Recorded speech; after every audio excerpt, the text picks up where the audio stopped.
of 1587.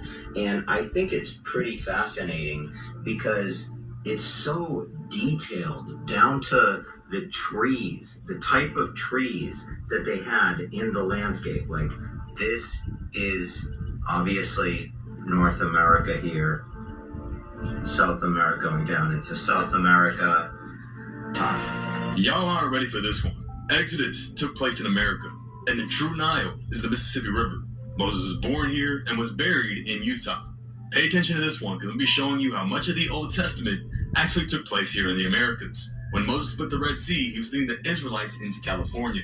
For centuries, California was depicted as an island in all the older maps, even labeled having a Red Sea.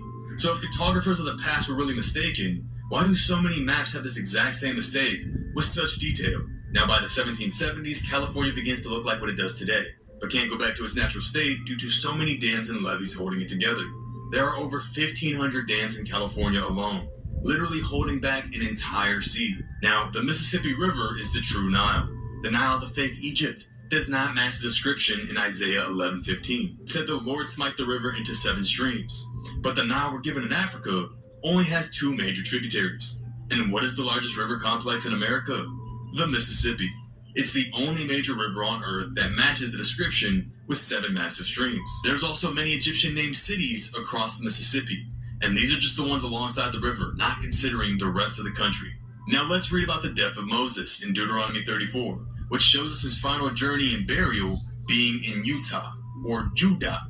All the locations mentioned are found here. This one puts the nail in the coffin. Then Moses went to the plains of Moab, onto the top of Mount Nebo. So a 70-hour walk from Moab to Mount Nebo. Okay, to the top of Pisgah. Pisgah, Utah, that is over against Jericho. Boom, Jericho, Utah, right across Mount Pisgah.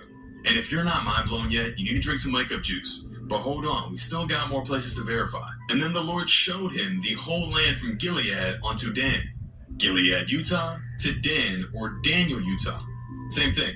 All of these places are in the same vicinity to Mount Nebo. All of Naphtali, or Nephi, Utah, as in Naphtali being one of the tribes of Israel. The territory of Ephraim, right here. And now, you won't find a Manasseh, Utah, on the map, but there's a reason for that. The town no longer exists. It didn't survive. But there was a Manasseh in Utah. Give it a quick search, and you'll see Manasseh is said to have existed right next to Ephraim.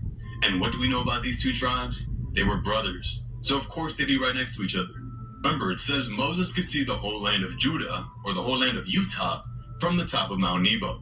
This is what it looks like 12,000 feet high. And sure enough, you can see all these sites from